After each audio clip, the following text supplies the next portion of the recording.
에베소서 4장 14절 말씀입니다. 합독합니다. 이는 우리가 이제부터 어린아이가 되지 아니하며 사람의 속임수와 간사한 유혹에 빠져 온갖 교훈의 풍조에 밀려 요동하지 않게 하려 함이라. 아멘. 자리에 앉으시기를 바랍니다. 쑥쑥 자라나는 신앙이라는 제목으로 말씀 나누도록 하겠습니다. 우리가 지난주에 우리가 무엇을 믿을 것인가, 믿음의 본질에 대해서, 우리가 믿음의 기본에 대해서 우리가 같이 말씀을 나누었습니다. 우리가 믿기 시작할 때 과연 무엇을 믿을 것인가? 성경의 말씀처럼 하나님의 아들을 믿는 그 믿음으로 말미암아 저와 여러분들의 신앙이 시작되었기를, 저와 여러분들의 믿음이 시작되었기를 소망합니다. 하나님의 아들을 믿는 그 믿음이 신앙의 기본이고 신앙의 본질이라고 같이 말씀을 지난주에 나누었습니다. 이미 바울이 로마서 1장 2절 4절에 이 복음은 하나님이 선지자들을 통하여 그의 아들에 관하여 성경에 미리 약속하신 것이라. 복음에 대해서 바울이 이야기할 때 성경을 통해서 이미 저와 여러분들에게 말씀하셨다는 거예요. 복음이 무엇인지에 대해서 그의 아들에 관하여 말하면 육신으로는 다윗의 혈통에서 나셨고 성결의 영으로는 죽은 자들 가운데서 부활하사 능력으로 하나님의 아들로 선포되었으니 곧 우리 주 예수 그리스도시니라. 그러니까 결국 저와 성도들의 믿음의 시작은 예수님이 하나님의 아들이심을 믿는 그 믿음으로 말미암아 우리의 그 믿음이 시작이 되어진다는 거죠. 우리가 시작하면서 우리가 믿음으로 그렇게 살아가면서 우리의 그 믿음의 시작은 사실 그러지 못할 때가 너무나도 많이 있다고 그랬잖아요. 우리가 믿는다고 생각하는데 정말 예수님께서 하나님의 아들 되심을 믿는 그 믿음으로 시작하는 것이 아니라 이상한 믿음, 그야말로 세상 사람들 생각하는 그런 믿음으로 우리가 시작했다고, 우리의 신앙이, 우리의 믿음이 시작되어진다고 말씀드리지 않았습니까?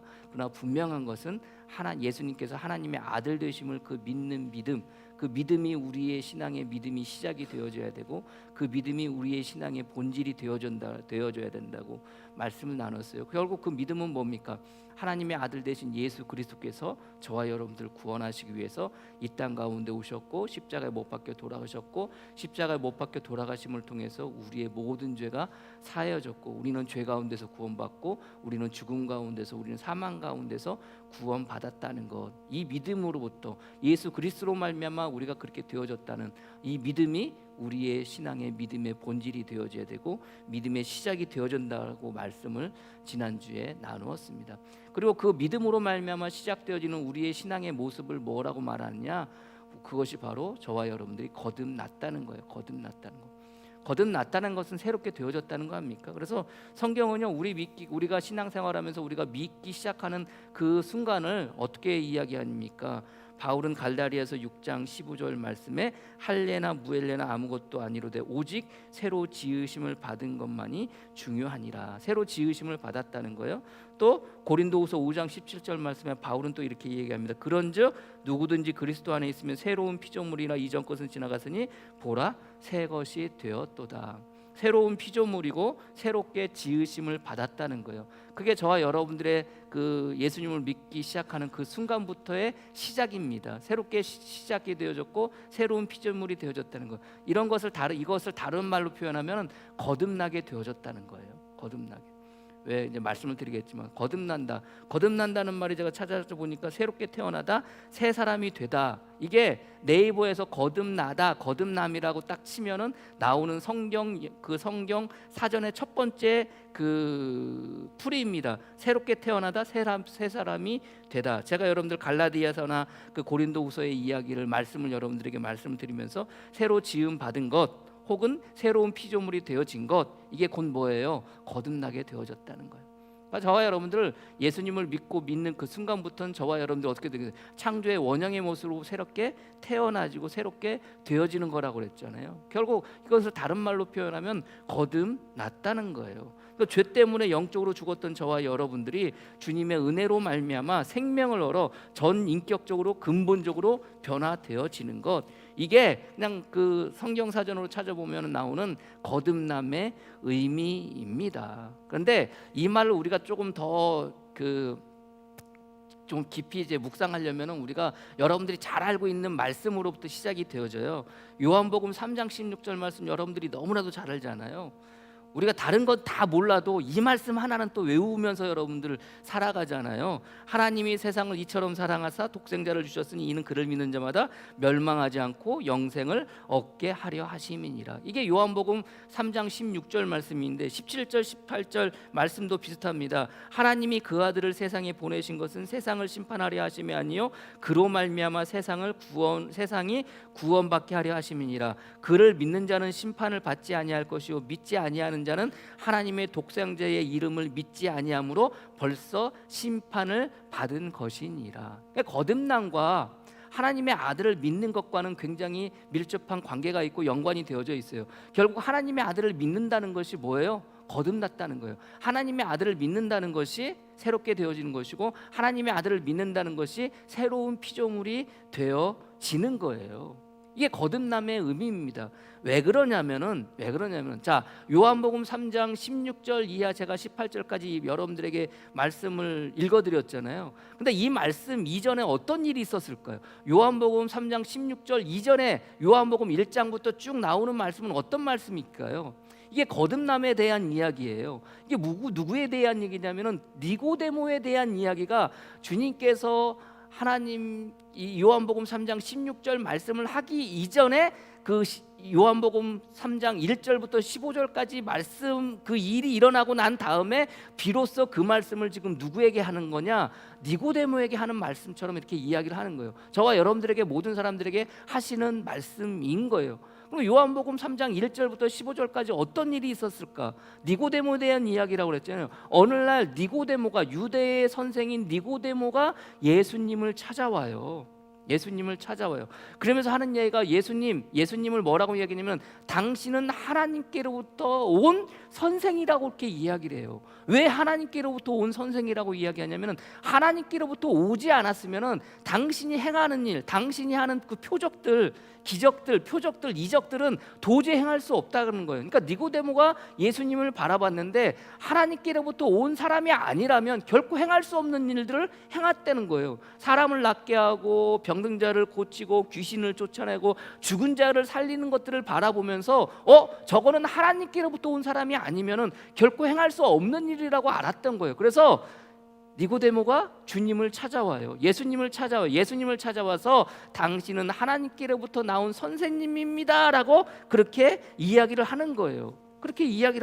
그러면서 여러분들 그 얘기를 들었을 때 주님께서 뭐라고 그러냐면은 진실로 내게 이르노니 니고데모 너에게 이르노니 말하노니 사람이 거듭나지 아니하면 하나님의 나라를 볼 수 없느니라라고 이렇게 얘기해요. 그러니까 요한복음 3장 16절을 말씀을 하시는데 그 이전에 어떤 일이 있어요? 니고데모가 찾아와서 니고데모의 이 말을 듣고 주님께서 니고데모에게 거듭남에 대한 이야기를 하시는 거예요. 거듭남에 대한 얘기를. 사람이 진실로 말하노니 거듭나지 않고는 결코 하나님의 나라를 볼 수 없다라고 말씀을 하시는 거예요. 그러니까 여러분들 생각해 보세요. 당시의 생각으로 어떻게 거듭이 나요? 다시 여러분들 우리가 다시 태어난다는 게 어떻게 될 수가 있어요? 그러니까 니고데모가 뭐라고 그래요? 아니 사람이 늙으면 어떻게 날 수가 있습니까? 그럼 내가 다시 어머니의 모태로 들어가서 두 번째 다시 나와야 되겠습니까? 그렇게 다시 태어나야 되겠습니까? 거듭난다는 게 네 본이라는 말이군요. 본이라는 게 태어나다는 말이에요. 다시 태어나야 돼 이렇게 말씀을 하시는 거예요. 그러니까 이해를 못하는 거예요. 그러면 다시 내가 어머니의 뱃속으로 다시 들어가가지고 그 모태로 들어가서 다시 태어나야 되겠습니까? 이렇게 물어보는 거예요. 그럴 때 예수께서 대답하시되 진실로 내게 이르노니 너한테 말하는데 사람이 물과 성령으로 나지 아니하면 하나님의 나라에 들어갈 수 없느니라 이렇게 말씀하시는 거예요. 물과 성령으로 거듭나지 않느냐면 물과 성령으로 다시 나지 않냐면 하나님의 나라에 들어갈 수 없다는 거예요. 이렇게 말을 해봐야 니고데모가 알아들어요? 못 알아들어요. 아니 물과 성령으로 다시 난다는 게 뭡니까 여러분들? 물과 성령으로 어떻게 다시 태어나요? 말이 안 되잖아요. 그래서 주님께서 이 말씀을 하시고 난 다음에 제자들을 데리고 가서 뭐 하는 겁니까? 세례를 주기 시작해요. 자, 물과 성령으로 다시 나지 아니하면 하나님의 나라에 갈 수 없고 하나님의 나라를 볼 수 없다고 그러잖아요. 그럼 여러분들 주님께서 행하실 일이 뭐예요? 세례를 주는 일이에요. 물과 성령으로 나지 아니하면이라고 그랬으니까 물과 성령으로 뭐 할 수 있다는 거예요? 다시 날 수 있다는 거 아닙니까? 그러니까 이 말씀을 하시고 난 다음에야 비로소 주님께서 물로 사람들에게 세례를 주기 시작을 해요. 자, 사람들에게 세례를 줄 때 여러분들 그때 세례를 주었던 사람이 누구예요?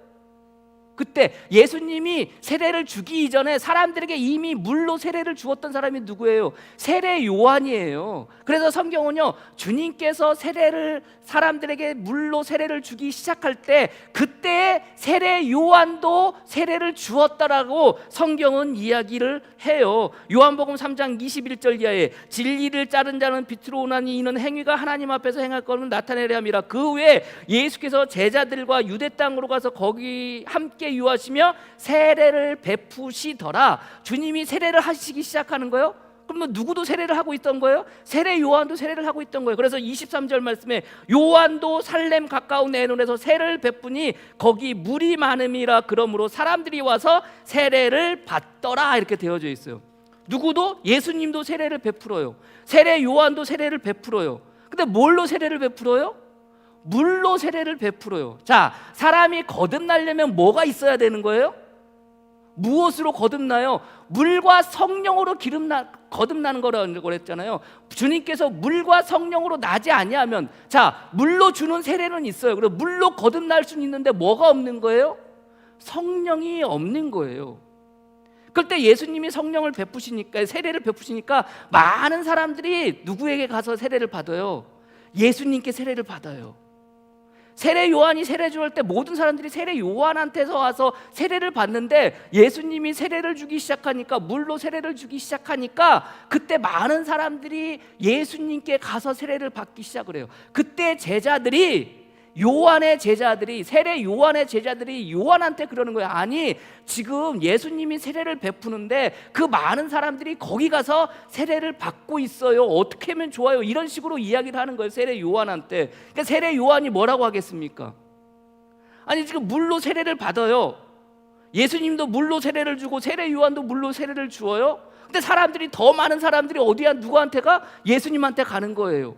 그 모습을 본 세례 요한의 제자들이 세례 요한한테 와서 더 많은 사람들이 예수님한테 갑니다 라고 이렇게 이야기하니까 그때 세례 요한이 뭐라고 그래요? 그는 흥하여야 되겠고 나는 쇠하여야 되리라 라고 제자들에게 이야기하면서 그 요한복음 3장 23, 4절 이하의 말씀을 하세요. 뭐라고 그러냐면 하나님이 보내신 이는 하나님의 말씀을 하나니 이는 하나님의 성령을 한량 없이 주심이니라.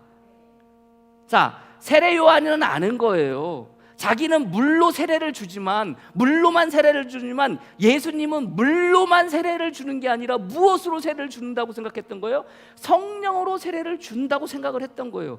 그래서 아니, 저 사람들이 지금 다 예수님한테 가는데, 물로 세례를 받는다고 예수님한테 가는데 어떻게 하면 좋겠습니까? 라고 말하는 세례 요한의 그 제자들에게 뭐라고 그래요? 하나님이 성령을 한량없이 주심이니라. 누구를 통해서? 그 예수님을 통해서. 아버지께서 아들을 사랑하사 만물을 다 그의 손에 주셨으니 아들을 믿는 자에게는 영생이 있고 아들에게 순종하지 아니하는 자는 영생을 보지 못하고 도리어 하나님의 진노가 그 위에 머물러 있으니라. 그렇게 이야기를 해요. 결국 세례 요한의 요지는 뭐예요? 말은 나는 쇠하고 예수님은 흥해야 되는데, 예수님이 흥하는 이유 가운데 하나는 뭐예요? 예수님께서는 물로만 세례를 주지 않고 무엇으로? 성령으로 세례를 준다는 거예요. 그래서 주님께서 말씀하실 때 사람이 거듭난다는 것은 물과 성령으로 나지 아니하면 결코 하나님의 나라를 볼 수 없다고 말씀을 하시고, 물로 세례를 줄 때 물로만 세례를 주는 것이 아니라 하나님께로부터 온 그 아들이시기에 주님은 물로만 세례를 주는 것이라 무엇으로 세례를 같이 주고 있는 거예요? 성령으로 세례를 같이 주고 있는 거예요. 세례 요한은 그것을 알았던 거예요. 그래서 하나님의 아들 되신 예수님은 물로만 세례를 주는 것이 아니라 그 예수 그리스도를 통해서 무엇이? 성령으로 세례를 주고 있다는 것을 아는 거예요. 이 말씀이 어디에서 나왔다는 거예요? 거듭남으로부터 물과 성령으로 세례를 받고, 거듭남으로부터 하나님의 아들을 믿는 것이 어떻게 무엇인지에 대해서 나오는 거예요.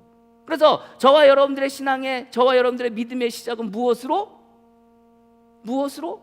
예수님이 하나님의 아들이심을 믿는 그것으로 시작이 되어져야 되는 거예요. 근데 중요한 것은, 자, 물과 성령으로 세례를 받는 그 순간 저와 여러분들 어떻게 되었어요? 새로운 피조물이 되었고 새 사람이 되어졌잖아요. 새 사람이 되어졌다는 건 새롭게 태어났다는 거라고 그랬잖아요. 거듭나게 되어졌다는. 여러분들이, 사람들이 뱃속에서 태어나는 그 순간을 여러분들은 뭐라고 불러요? 뭐라고 부릅니까? 신생아라고 부르잖아요. 새롭게 되어진 것, 새롭게 태어난 것, 신생아라고 그래요. 신생아. 아, 왜 신생아라고? 새롭다는 거 아닙니까, 여러분들? 새거라는 거 아니에요? 새롭게 태어났다는 거, 새롭게 태어난 아이를 신생아라고 그러잖아요. 여러분들, 이 신생아가 태어나는 그 순간, 신생아가 여러분들 뭐 할 수 있어요? 걸을 수 있어요? 뛸 수 있어요? 말할 수 있어요? 아니에요. 신생아는 그 순간, 태어나는 그 순간 그야말로 아기인 거예요. 아무것도 할 수가 없는 거예요. 새롭게 태어났지만 우리의 신앙과 우리의 믿음도 마찬가지예요. 바울은 지금 그것을 이야기하고 있어요. 어린아이라는 표현이 저와 여러분들이 예수님을 믿는 그 순간, 새롭게 거듭나는 그 순간 저와 여러분들의 모습은 어떤 모습이라는 거예요? 신생아와 같이 어린아이와 같다는 거예요. 어린아이에 같다는 거예요. 그러니까 예수 믿기 시작하는 그 순간 그 사람들의 모습의, 신앙의 모습을 오늘 성경은 바울은 뭐로 이야기하고 있어요? 어린아이 같다고 이야기하는 거예요. 어린아이와 같다는 거예요. 우리가 예수님을 믿기 처음 시작하는 그 순간 우리의 신앙과 우리의 믿음은 뭐예요? 어린아이와 같은 거예요. 그렇다면, 자, 신생아는요, 태어나서 시간이 지나고 자라면 자랄수록 어떻게 돼요? 시간이 지나면 지날수록 어떻게 됩니까? 자라나요. 신생아였다가 아기였다가 유아였다가 어린이였다가 여러분들 청소년이 이렇게 해서 자라나는 거 아닙니까? 그러면 우리의 신앙과 우리의 믿음은 어떻게 해요? 어떻게 됩니까? 시간이 지난다고 자라나나요? 어때요, 여러분들? 시간이 지난다고 여러분들이 처음 믿는 그 순간 이후로부터 여러분들의 시간이 지났다고 해서 1년이 지나고 2년이 지나고 3년이 지나고 4년이 지났다고 해서 여러분들의 신앙과 여러분들의 믿음이 자라나던가요? 아니에요. 사람은 태어나서 시간이 지나면 자라날지 모르겠지만 우리의 신앙과 믿음은요, 믿는 그 순간 그게 어린아이와 같은 신상의 같은 모습이라면 시간이 지난다고 자라나지가 않아요. 우리가 자라나려면 어떻게 해야 자라나는 거예요? 주님께서 하신 말씀처럼, 바울이 말하고 있는 것처럼 예배 소설을 통해서 바울이 이 땅 가운데 어떻게 성도로서 살아가는 삶의 모습인지에 대해서 말하고 있는 그것들을 우리가 살아낼 때 비로소 우리의 신앙과 믿음은 뭐 할 수 있는 거예요? 자라날 수가 있는 거예요. 너희들 지금 믿기 시작했지? 이것은 너희들의 모습은 어떤 모습이야? 어린아이와 같은 모습이야. 그래서 바울은요, 그 어린아이 같은 모습을 다른 성경에서도 계속 이야기를 해요. 주님이 십자가에 못 박혀 돌아가시고 부활 승천하시고 난 다음에 예수님의 제자들이 어떡합니까? 말씀을 전하고 복음을 전하러 막 흩어져서 말씀을 전하잖아요. 근데 예수님의 제자들이 한 곳에서만 정착해서 말씀을 전하지 않잖아요. 여기저기 다니면서 여러분들 이곳에 교회가 세워지고 거기서 가르치고 난 다음에 말씀을 전하고 거기가 어느 정도 되면은 또 다른 곳으로 이렇게 옮겨가면서 교회를 세우고 하면서 여러분들 그 말씀이, 복음이 전파되어지는 거 아닙니까? 근데 문제는 뭐예요? 그 예수님의 제자들, 사도들이 전하고 난 곳에 남아있는 사람들의 신앙과 남아있는 사람들의 믿음이라는 게 여러분들 성장했던 게 아니에요. 그때 당시에 그 상황 자체가 어린아이와 같은 신앙이고 어린아이와 같은 믿음인 거예요. 근데 그곳에 어떤 사람들이, 거짓 교사들이 들어오잖아요. 그래가지고 하나님의 말씀을 이야기하고 하나님의 복음을 이야기하는데 이 복음이 주님께서 하셨던 복음과 다른, 주님께서 하셨던 말씀과 다른 것들을 말하기 시작을 하는 거예요. 그러니까 어떡합니까? 그들이 거기에 어떻게 해요? 휘둘려요. 말씀드리겠지만 결국 어린아이에 갔다는 것은, 그 신앙과 믿음이 어린아이에 갔다는 것은 처음 믿었을 그 상황으로부터 조금 더 나아지고 조금 더 성장하고 조금 더 성숙해야 되는데 그러지가 못했던 거예요. 예배소 교인들을 바라볼 때 바울의 마음은 어떤 마음이었냐? 그들을 바라볼 때 그들의 믿음은, 그들의 신앙은 어떤 신앙이었다는 거예요? 어린아이와 같은 신앙이었다는 거예요. 예수 믿는다고 말은 하는데, 예수 믿고 거듭나서 살아간다고 말은 하는데 그들을 가만히 보니 거듭났을 때 그 상황과 같이 처음 시작하는, 처음 믿었던 그 모습처럼 보여졌다는 거예요. 그래서 어린아이와 같다는 거예요. 여러분들, 교회 오래 다녔다고 해서 그 신앙과 믿음이 큽니까? 어때요, 여러분들? 교회 오래 다녔다고 그 신앙과 믿음이 큽니까? 예배 열심히 나왔다고 해서 그 신앙과 믿음이 큽니까? 어때요 여러분들? 열심히 기도했다고 해서 그 신앙과 믿음이 큽니까? 그 신앙과 믿음이 여러분들 자라났습니까? 그거 여러분들 우리가 함부로 재단할 수가 없어요. 그렇지 않습니까? 우리의 신앙과 믿음이라는 것은 결국 어떻게 자라날 수 있는 거냐? 오늘 바울이 위에서 오늘 성경의 말씀 그 위에서 하듯이 그 위에서 말씀했듯이 결국은 다른 거 아니에요. 성도로서의 모습으로 살아갈 때마다 그렇게 살아낼 때 우리의 신앙과 우리의 믿음은 자라날 수가 있는 거예요. 여러분들 신혼부부가 살림을 잘해요? 결혼한 지 10년, 20년 된 사람이 살림을 잘합니까? 누가 살림을 잘합니까? 누가 살림을 잘해요? 신혼부가 살림을 잘해요? 결혼한 지 10년, 20년 된 사람이 살림을 잘해요? 아니 말씀을 해보세요 여러분들. 결혼한 지 10년, 20년 된 사람이 살림을 잘합니까? 아니에요. 살림 잘하는 사람이 살림을 잘하는 거예요. 결혼해가지고 얼마 되지 않았다고 살림을 못한다고 말할 수가 없는 거예요. 밥하고 빨래하고 여러분들 다 자녀들 가르치고 뭐 이렇게 하는 모든 것들이라는 게 단순히 시간이 흘렀다고 시간이 지났다고 잘하는 게 아니에요. 왜 그런지 아십니까? 영적으로도 마찬가지예요. 우리가 교회 나와서 예수님을 믿고 교회 나오는 순간부터 오랫동안 시간이 지났다고 그래가지고 그 사람의 믿음과 그 사람의 신앙이 자랐다고 말을 할 수가 없는 거예요. 없는 거예요. 안타깝지만 우리 그런 착각에 빠져서 살면 안 돼요. 착각에 빠져서 신앙생활하면 안 돼요. 내가 교회 오래 다녔으니까 나의 신앙과 믿음은 크다? 내가 열심히 기도하니까 나의 신앙과 믿음은 크다? 나는 새벽마다 나와서 기도하니까 나의 신앙과 믿음은 크다? 이게 아닌 거예요. 왜 그러냐? 그럼 어린아이 내가 처음 거듭남을 통해서 예수 믿기 시작하는 그 순간에 그 모습으로 우리가 살아가는데 그렇게 우리의 신앙과 믿음이 시작되어지는데 그러면 우리의 신앙과 그 믿음이 시작되어지면서 이것이 자라나야 된다고 오늘 성경이 이야기하고 있잖아요. 제가 지난주에 말씀 나누면서 온전하다는 의미가 뭐라고 했어요? 어디에 이르다 어디에 도착하다는 의미라고 그랬잖아요. 그래서 오늘 성경의 말씀 저는 그 13절 말씀에 그리스도의 장성한 분량에 이르기까지라고 이렇게 되어져 있잖아요. 그러니까 온전한 성도는 어디에 이르고 어디에 도착할 때? 그리스도의 장성한 분량에 도착할 때 비로소 온전하게 되어지는 거예요. 저와 여러분들이 예수 믿고 이 땅 가운데 살아갈 때 우리가 정말로 주님 앞에 온전하게 되어진다는 것, 우리가 우리의 신앙과 믿음이 성장한다는 것은 결국 어디에 이를 때? 그리스도의 장성한 분량의 그 순간에 거기에 도착할 때 비로소 우리는 어떻게 되는 거예요? 성장했다는 거예요. 그러면 여러분들, 저와 여러분들이 어린아이와 같은지 아는지를 어떻게 알 수가 있어요? 여러분들은 여러분들의 가지고 있는 신앙과 여러분들의 믿음이 어린아이와 같은지 아는지 어떻게 알 수가 있어요? 오늘 성경에 말씀하고 있잖아요. 오늘 성경에 뭐라고 그래요? 어린아이와 같지 아니하게 한다고 그러잖아요. 우리가 이제부터 어린아이가 되지 아니하며, 자, 어린아이가 되지 않는다는 것은 어린아이들은 어떻게 되어진다는 거예요? 첫 번째가 사람의 속임수에 잘 빠진다는 거예요. 간사한 유혹에 빠진다는 거예요. 온갖 교훈의 풍조에 밀려 요동하게 된다는 거예요. 이게 어린아이와 같은 신앙이고 어린아이와 같은 믿음이라는 것을 여러분들이 아시기를 바랍니다. 그러니까 우리의 신앙은요 조금씩 모아야 되는 거예요. 해가야 돼요. 근데 여전히 어린아이와 같은 그 신앙의 모습으로 남아있으면 결국 어떻게 되어진다는 거예요? 오늘 성경의 말씀처럼 속임수에 넘어가고 간사한 유혹에 빠지고 온갖 교훈의 풍조에 밀려 요동하게 되어진다는 거예요. 그래서 여러분들 바울은 그 여러 교회에 편지를 보내면서 그 부분에서 계속 이야기를 해요. 어린아이와 같지 말라라, 속지 말라, 괴율에 넘어가지 말라, 그렇게 이야기를 해요. 고린도전서 3장 1절 3절에 형제들아 내가 신령한 자들과 대항과 같이 너희에게 말할 수 없어서 육신에 속한 자 곧 그리스도 안에서 어린아이들을 대항과 같이 하노라. 그러니까 고린도 교회도 여러분들 그들이 교회 안에서 여러분들 신앙생활해요. 고린도 교회 교인들이 신앙생활한다는 게 그게 얼마나 여러분들 힘들고 어려운 일인 줄 아세요?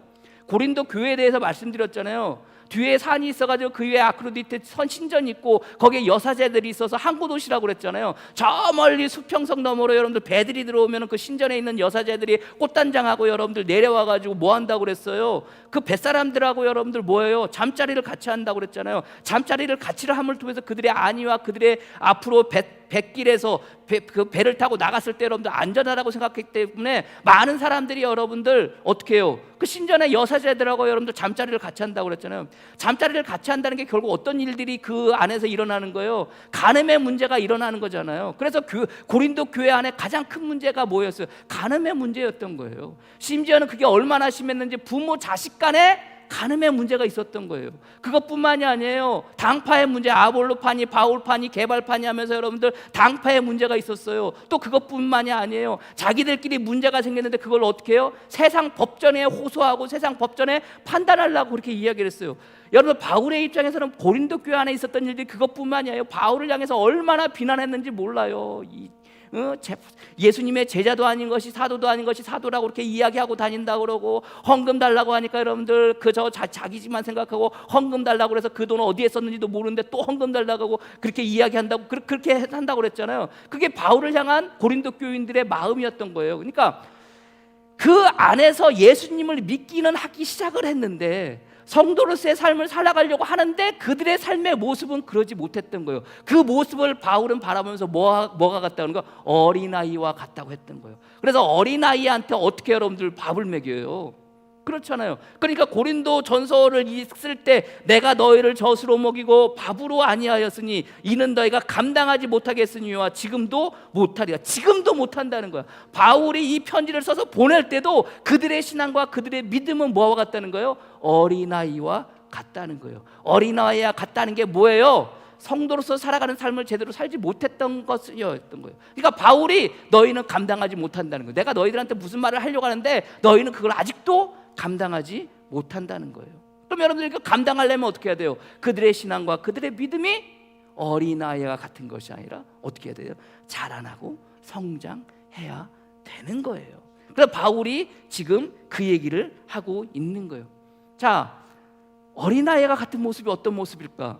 고린도 교회 교인들에 대해서 이야기했잖아요. 여러분 가만히 들어보세요. 그 사람들의 모습이 어린아이와 같은지 아닌지. 오늘 성경의 말씀처럼 뭐라고 이야기하고 있어요? 어린아이가 되지 아니하며 사람의 속임수와 라고 이렇게 되어 있잖아요. 그럼 어린아이는 뭐 한다는 거예요? 사람의 속임수에 뭐 한다는 거예요? 빠진다는 거예요. 사람의 속임수에게 술책 기만이라는 의미예요. 속기 쉽다는 의미예요. 사람의 속임수에 넘어간다는 것은 속기 쉽다는 의미예요. 그래서 어린아이의 신앙과 어린아이의 믿음이라는 것은 사람의 속임수에 뭐 한다는 거예요? 쉽게 넘어간다는 거예요. 쉽게 넘어간다는 거예요. 누가 이런 말을 하면 거기에 어떻게 한다는 거예요? 쉽게 넘어간다는 거예요. 두 번째, 간사한 유혹에 빠지기 쉽다는 거예요. 간사한 유혹이라는 게 찾아보니까 간사한 유혹이라는 것은 배회하며 속임수와 궤변으로 작업한다는 의미예요. 배회하며 속임수와 궤변으로 작업을 한다는 거예요. 쉽게 말해서 끊임없이 주위를 돌아다니면서 그 사람을 뭐 하려고 한다? 속이려고 한다는 거예요. 여러분들 끊임없이 주위를 돌아다니면서 속이려고 하는 게 누구예요? 누구예요? 사단. 베드로전서 5장 8절 말씀에 근신하라 깨어라 너희 대적 마귀가 우는 사자같이 두루다니며 삼킬 자를 찾나니. 여러분들 사단이 두루다니면서 우는 사자같이 두루다니면서 삼킬 자를 찾는데 어떤 자를 삼켜버릴까요? 근신하고 깨어있는 자를 삼킬까요? 여러분들 사자가 먹이를 사냥을 해요. 먹이를 사냥하는데 사자가 어느 순간 저 먹이를 내가 사냥했다 그러고 무조건 달려가지고 여러분들 그 먹이를 여러분들 딱 낚아챕니까? 아니에요. 그 먹이를 자기가 그 사자가 찍은 먹이를 저 먹이를 저 사슴을 가령 사슴이라고 할게요. 저 사슴을 내가 사자가 먹으려고 하면 잡으려고 하면 어떻게 돼요?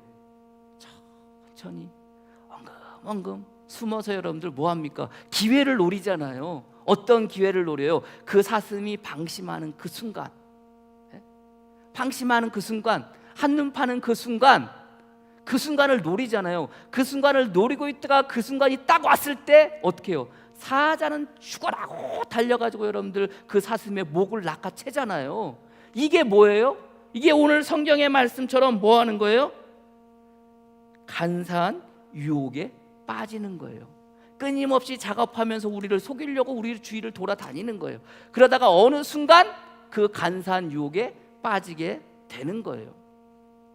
여러분들 어린아이 같은 그 신앙에 대해서 이야기하는데, 여러분들 가만히 보면은요, 신천지나 여호와 증인이나 많은 이단들이 있어요. 근데 우리가 생각하는 많은 이단들 가운데 여러분들 우리 생각으로는 그 교주가 예수님이라고 그러는데, 그 교주가 그리스도고 메시아라고 그러는데 여러분들 빠지겠습니까? 그 말을 여러분들 믿으세요? 근데 그 말을 믿는 사람들이 있어요. 근데 놀랍게도 그 말을 믿는 사람들이 못 배운 사람들이 아니에요. 그 말을 믿는 사람들이 교회 안 다니던 사람들이 아니에요. 그 말을 믿는 사람들이 교회를 다녔어도요, 그냥 현찮게 교회 다닌 사람들이 아니에요.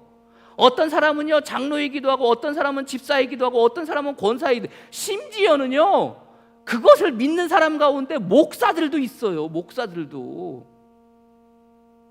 여러분들 몰라서 그래요? 몰라서 빠집니까? 아니에요. 그들이 가지고 있던 신앙과 그들이 가지고 있던 믿음이 어떤 믿음이었기 때문에, 어린아이와 같은 믿음이었기 때문에, 어린아이와 같은 신앙이었기 때문에 누군가 와서 속이고 어떻게 해요? 유혹하면은요 거기에 바로 넘어가는 거예요. 자, 돌아다니면서 여러분들 유혹한다는 게 뭐라고 그랬어요? 배회하면서, 끊임없이 배회하면서 작업한다고 그랬잖아요. 속이려고 작업한다고 그랬잖아요. 여러분들 생각해 보세요. 여호와 증인들을 믿기 시작하는 사람들의 대부분은 교회 안 다니는 초신자들이 아니에요. 이단이라고 생각하는 모든 사람들의 신자들은, 여러분들 그 사람들이 처음 그 믿기 시작할 때 대부분의 사람들은 초신자들이 아니에요. 안타깝지만 다 교회 다니던 사람들이에요. 여러분들 여호와 증인들이 전도하는 거 보셨어요? 교회 안 다니는 사람들 집에 안 가요. 교회 다니는 사람들 집에 갑니다. 그 사람들 집을 전문적으로 여러분들 방문을 해요. 왜 그런지 아십니까? 왜 그래요? 유혹하는 거예요. 어떻게 유혹하는 줄 아세요? 돌아다니면서 끊임없이 삼키려고 유혹을 해요. 삼키려고 배회를 해요. 어떤 사람들이 삼켜지는 줄 아십니까? 어떤 사람들이 여러분들 그 유혹에 삼켜지는 줄 아세요? 어린아이 같은 그 신앙과 믿음이라는 것을 제가 여러분들에게 설명해서 이야기를 하는 거예요. 여러분들 그 사람들 이야기할 때 그 사람들이 말하는 거 가만히 들어보면은요, 내용이 뭔지 아세요? 기존 교회가 가지고 있던 신앙관, 기존 교회가 가지고 있던 믿음관, 기존 교회가 행했던 일들에 관한 잘못된 것들, 불평, 불만에 관한 것들에 대해서 이야기를 해요. 그러면 평소에 그거에 대해서 못마땅하게 생각하고, 평소에 그거에 대해서 불평, 불만 가지고 있던 사람들을 어떻게 해요? 그냥 넘어가는 거예요. 다른 거 없어요, 여러분들. 무슨 그 사람들의 신앙과 그 사람들의 교리가 여러분들 처음부터 뛰어나가다 가지고 여러분들 우리 사람들하고 달라가지고 여러분들 넘어가는 게 아니에요. 얘기하면요 그렇게 이야기하면서 넘어가요. 유혹하는 거예요. 아니, 맞는 말 같죠. 속임수로 유혹하는 거예요. 맞는 말 같죠. 정작 중요한 걸 몰라요. 여러분들 그 사람들이 이야기할 때 여러분들 여호와 증인은요 예수님을 그리스도라고 말하지 않아요. 예수님을 메시아라고 말하지 않아요. 예수님을 십자가에 못 박혀 돌아가셨다고 말하지 않아요. 예수님을 하나님의 아들이라고 생각하지 않아요. 근데 그 사람들을 유혹을 할 때 예수님은 하나님의 아들이 아닙니다 라고 유혹을 해요? 아니에요. 거기에 넘어갑니까? 안 넘어가요. 예수님은 하나님 메시아가 아닙니다. 예수님은요, 그들은 아직도 예수님을 마리아하고 천사장 가브리엘하고 여러분들 뭐예요? 성관계를 맺어가지고 태어난 사람이라고 생각해요. 그래서 예수님의 신성을 절대 인정하지 않은 것이 여호와의 증인들인 거예요. 단순히 여러분들 군대 안 가고 단순히 헌혈 안 하고가 문제가 아니라 가장 교리적인 큰 부분이 뭔지 아십니까? 삼위일체 하나님을 인정하지 않는 거예요. 그거에 대해서 말하면서 여러분들 사람들에게 전도해요? 천만의 말씀 만만의 콩떡 그렇게 전도하지 않아요. 가서 조금만 얘기해 보면 알아요. 이 사람이 교회에 불만을 가지고 있는지 없는지, 이 사람이 목사한테 불만을 가지고 있는지 없는지, 이 사람들이 교인들에게 불만을 가지고 있는지 없는지 대번에 알아요. 얘기 조금만 해보면 알아요. 그럼 여러분 그 부분을 살살살 긁어주면 어떻게 돼요?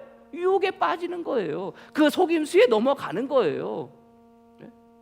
압니까? 몰라요. 예수님이 메시아가 아니라는데, 예수님이 하나님의 아들이 아니라는데, 그러면 그때는 몰라요. 나중에 가서야 알아봐? 아무 소용이 없는 거예요. 이미 거기에 빠질 대로 빠져 있기 때문에. 교묘하게, 성경으로, 말씀으로 교묘하게. 그게 여러분들 어린아이와 같은 신앙과 믿음인 거예요. 그래서 우리가 살아가는 삶 속에서 끊임없이 우리는 뭐 해야 돼요? 근신하고 깨어 있으라. 우는 사자와 같이 우리를 뭐 하려고 한다고? 삼키려고 한다고. 누가? 사단이. 누가? 이단이. 그래서 우리의 신앙과 믿음은요, 매 순간순간 뭐 해야 되는 거예요? 주님께서 우리에게 말씀하신 뜻, 그리고 오늘 바울이 우리에게 말하고 있는 성도의 삶을 매 순간순간 뭐 해야 돼요? 살아가려고 노력하셔야 되는 거예요. 불평하고 불명하고 이런 부분들에 대해서도요, 끊임없이 여러분요, 우리는 예수님을 믿는 그 순간부터요, 우리는 힘들고 어려운 삶을 살아갈 수밖에 없는 거예요. 예수 믿고 살아가면 만사 형통하고 편하고 그런다는 그 믿음이 있으니까 뭐예요? 조금만 신앙생활에서 조금만 기분 나쁜 일 있고, 조금만 화나는 일 있고, 조금만 저기한 일 있으면 어떻게 해요?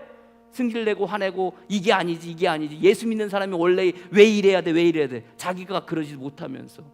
그러나 여러분들, 예수 믿는 사람은 매 순간 그런 고뇌와 갈등 속에서 살아갈 수밖에 없는 거예요. 그러면서 그 가운데 어떻게 하는 거예요? 나의 신앙과 믿음을 지켜나가고, 나의 신앙과 믿음을 어떻게 하는 거예요? 자라나게 하는 거예요. 어떻게? 예수 믿는 사람, 주님이 우리에게 말씀하신 대로, 바울이 우리에게 말하는 대로 성도로서의 모습을 지켜나가면서 우리의 신앙과 믿음을 지켜나가고, 우리의 신앙과 믿음을 어떻게 해요? 자라나게 하는 거예요. 바울이 골로새서 2장 8절 말씀에 누가 철학과 헛된 속임수로 너희를 사로잡을까 주의하라. 이것은 사람의 전통과 세상의 초등학문을 따름이요 그리스도를 따름이 아니니라. 속지 말라는 거예요. 오늘 본문의 말씀에 또 뭐라고 이야기했어요? 온갖 교훈의 풍조에 밀려 요동하지 않게. 결국 어린아이 같은 신앙과 믿음은 뭔가? 온갖 교훈과 풍조에 어떻게 한다는 거예요? 밀려 요동한다는 거예요. 이게 여러분 찾아보니까, 그 원어의 의미를 찾아보니까 풍조라는 것이 바람이라는 의미고, 밀려 요동친다는 것이 파도친다는 의미예요. 결국 뭐예요? 어린아이 같은 신앙이라는 것은 세상의 풍조에, 세상의 생각에 어떻게 하는, 밀려 요동치듯이 뭐 한다는 거예요? 파도치듯이 이리저리 흔들린다는 거예요. 이게 어린아이와 같은 신앙이라는 거예요. 여러분들, 세상 풍조에 여러분들 우리가 어떻게 해요? 이랬다 저랬다, 이랬다 저랬다, 이렇게 말했다 저렇게 말했다, 흔들리잖아요. 솔직히 그걸 뭐라고 그래요? 귀가 얇다고 그래요. 귀가 얇다고. 누가 뭐라고 하면 대뜸 그게 맞는 줄 알아요. 또 이 사람이 뭐라면 대뜸 또 그게 맞는 줄 알아요. 이랬다 저랬다, 이리 흔들리고 저리 흔들리고. 이게 뭐라는 거예요? 바울은 어린아이와 같은 신앙이라는 거예요. 어린아이와 같은 믿음이라는 거예요. 여러분들, 우리가 살아가면서 우리가 단순히 그냥 세상 바라보며 세상 풍조에 흔들리지 말라고 말하는데요, 근데 안타깝지만 우리는 매 순간순간 거기에 이리 흔들리고 저리 흔들리면서 살아가요. 제가 언젠가 어느 교회 여러분들 설교 초청을 받았어요. 설교하러 갔는데 여러분들, 그 이제 남성교회가 주최한 그 예배였거든요. 남성교회 헌신 예배인가 그랬을 거예요. 이제 저녁을 대접한다고 저녁을 먹으러 갔어요. 사람들이 남성교회가 한 10명 이렇게 쭉 앉아서 이제 저녁을 먹고 있어요. 그 사람들의 그때 당시에 모여가지고 여러분들, 그 사람들의 그 이야기의 핵심은 뭔지 아세요? 주제가 뭔지 아세요? 양주의 아파트 값이 많이 올랐다는 거예요. 불과 한 2년 전에만 양주의 아파트를 내가 샀으면 우리가 돈을 벌었다는 거예요. 그게 여러분들 모여가지고 하는 이 얘기의 주제였어요. 헌신 예배를 앞두고 1시간 뒤면 헌신 예배를 하는데, 헌신 예배를 앞두고 목사를 앞에 두고 밥을 먹으면서 하는 이야기의 주제가 양주의 아파트 값이 올랐어. 2년 전에만 사서도 우리가 돈을 벌었어. 그게 여러분들 그때 당시에 모여서 했던 사람들의 주제였던 거예요. 이게 뭐예요? 세상 풍조인 거예요. 세상 풍조인 거예요. 아니, 당연히 여러분들 그런 마음 왜 못 갖겠어요? 예? 제가 살던 집은요, 그 집이 여러분들, 그 땅이 여러분들 한 70평 80평 되는데, 그게 제가 어릴 때 학생 때만 해도 350만 원이었어요. 우리 아버지한테 여러분들 그 땅 사라고 했어요. 여러분들 마음 같아서 샀으면 돈을 벌었겠죠. 거기에 지금 빌딩이 세워졌으니까, 그 조그만 땅에. 근데 여러분들, 그렇게 말하는 우리, 그때 그 돈이 없었어요. 알고는 있지만, 그것이 오를 거라고 알고는 있지만 돈이 없어요. 살 수가 없어요. 꼭 그런 사람들이 그때 돈 있으면 그 땅을 샀으면 지금 돈 벌었을 텐데, 이런 말을 해요. 아니요, 우리가 살아가는 삶의 모습 속에서 끊임없이 우리가 말하고 우리가 주제로 말하는 것들이 그런 것들 아닙니까? 이게 세상 풍조에 휘둘리는 거예요. 세상 풍조에. 안타깝지만 그게 우리들의 모습인 거예요. 성도가 오늘 성경이 말하고 있는, 바울이 말하고 어린아이 같은 신앙과 믿음이라는 게 결국 우리들의 삶 속에서도 그대로 드러나요. 세상의 풍조에 흔들리면서 살아가는 것이 우리들의 모습인 거예요. 신앙과 믿음이 아닐 것 같아요? 아니에요. 신앙과 믿음이 자라나면 자라날수록 그런 거에 개의치 않아요. 그런 거에 연연하지 않아요. 그냥 지금 이 순간을 그냥 그 믿음으로, 신앙으로 꿋꿋이 자라나면서 살아가는 게 저와 여러분들의 모습이라는 것을 여러분들이 믿으시기를 바랍니다. 오늘 추수감사주일로 예배드려요. 근데 추수감사주일이라는 게 사실 우리가 어느 날을 딱 정해가지고 감사하자는 거 아닙니까? 근데 왜 도대체 추수감사주일이라는 게 왜 어느 날 하루를 딱 정해가지고 굳이 그날 감사하자고 그러는 거예요? 왜 이 날을 정해가지고 우리는 감사하자고 그래요? 다른 거 없어요. 도대체 감사할 줄 모르니까. 도대체 감사할 줄 모르니까 이날 하루라도 정해서 뭐 하자는 거예요? 감사해 보자는 거예요. 근데 그것도 도대체 안 돼요. 범사에 감사라는 게 이게 도대체 안 되는 거예요. 그렇지 않습니까? 그러니까 우리들의 모습인 거예요. 우리들의 모습. 범사에 감사하라. 그럼 여러분들 매 순간순간 모든 게 뭐 할 줄 알아야 돼요? 감사할 줄 알아야 돼요. 감사할 줄 알아요. 근데 우리는 안 그래. 어떤 특별한 큰 것만 내 삶 가운데 이루어지면 그게 감사라고 생각할 때가 너무나도 많이 있어요. 너무나도 많이 있어요. 지금의 살아가는 삶의 형편 속에서 여러분들 지금 예금이자도 올랐지만 예금이자가 오르면 뭐가 올라요? 대출이자가 올라요. 우리나라 지금 여러분들 금리가 여러분들 기본금리가 3.5%예요. 3.5%면요 대출금리가 얼마가 되는 줄 아세요? 거기에 4배 돼요. 14%가 되는 거예요. 지금 이미 예금이 7%, 8%짜리 예금이 나오고 10%짜리 예금이 나오잖아요. 그러면 여러분들 대출이자가 어느 정도 나오는지 15%, 14%, 15% 대출이자가 나와요. 여러분들 작년에 문정부일 때, 정치적인 이야기를 하는 게 아니에요. 문정부일 때 여러분들 부동산 정책을 막 내면서 뭐라 그래요? 집 사지 말라고 그러잖아요. 집값 떨어지니까 집 사지 말라고 그래요. 근데 여러분들 당시에 여러분들 매스컴에서고 신문에서고 뭐라 그래요? 지금 집 사지 못하면 앞으로 올라서 집 못 산다고 난리를 쳤어요. 지금 아니면 못 산다고 이야기를 해요. 그게 뭐예요? 그게 세상 풍조예요. 그 상황 속에 여러분들 어떤 사람들이 어떻게 해요? 젊은 사람들이 영혼을 끌어가지고 돈을 대출받고 모아가지고 뭐예요? 집 샀어요. 집 사지 말라고 그랬는데 매스컴에서 지금 아니면 집 못 산다고 하니까 집을 샀어요. 지금 어떻게 됐어요? 그 영끌에서 집 사신 분들 대출 이자 올랐어요. 어느 곳에서는 여러분들 보니까 5억짜리 작년에 5억짜리 집을 샀어요. 전세를 끼고 2억 대출 받아서 집을 샀어요. 이분이요 월급을 200만 원 받아요. 근데 여러분들 집값이 지금 2억이 떨어졌대요. 2억을 대출 받아서 샀는데 2억이 떨어졌어. 대출이자는 올랐어. 대출이자가 여러분들 거의 10% 가까이 올랐어요. 200만 원 받아봐야 그 200만 원 어떻게 해요? 그대로 이자로 갖다 내는 거예요. 세상의 풍조라는 게 그런 거예요. 우리는 거기에 휘둘리면서 살아가요. 우리의 모습은 거기에 휘둘리면서 살아가는 것이 우리들의 모습이에요. 이태원 사건이요. 이태원 사태를 바라보십시오, 여러분들. 그동안 그런 일이 일어나지 않았어요. 왜 안 일어났겠어요, 여러분들? 똑같이 매년마다 그 수많은 사람들이 거기에 모여갔던 거 아닙니까? 왜 그런 일이 일어나지 않았겠어요? 그 수많은 사람들이 거기에 몰려갈 때마다 그런 대책들을 했던 거예요. 그런 일이 일어나지 않도록 그렇게 만들어 놨던 거예요. 시스템적으로 그렇게 되어져 있던 거예요. 근데 사람들은 그렇게 되어져서 그렇게 살아왔고 그렇게 누렸던 것들이 당연한 줄 알았던 거예요. 그게 감사한 줄 몰랐던 거예요. 근데 올해 보세요. 뭐 했다는 거예요? 당연히 해야 될 것들을 안 했다는 거 아닙니까? 통제를 안 했다는 거 아니에요?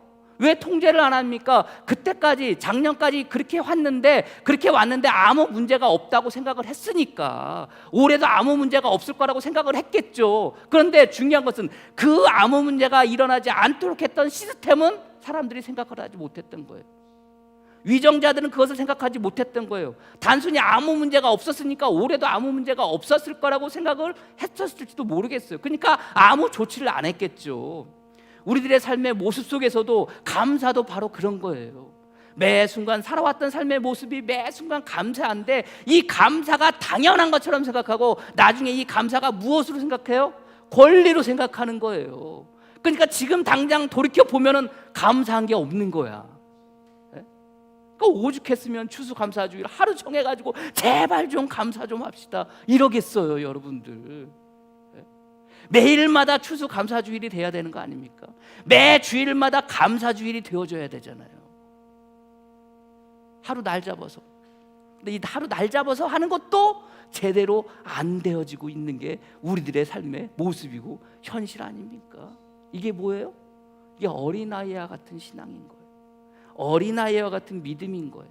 저나 여러분이나 살아가는 매 순간 속에서 여러분들 우리의 신앙과 믿음은요 어떻게 해야 돼요? 시간이 지나고 지난다고 자라는 것이 아니라 예수님의 삶을 살아갈 때 우리의 신앙과 믿음은 자라나는 거예요. 그리스도의 장성한 분량에 이른다는 것은 결국 그리스도처럼 살아갈 때 그 장성한 분량에 이르게 되어지는 거예요. 저나 여러분이나 삶의 모습 속에서 성도로서의 모습이 다른 거 없어요.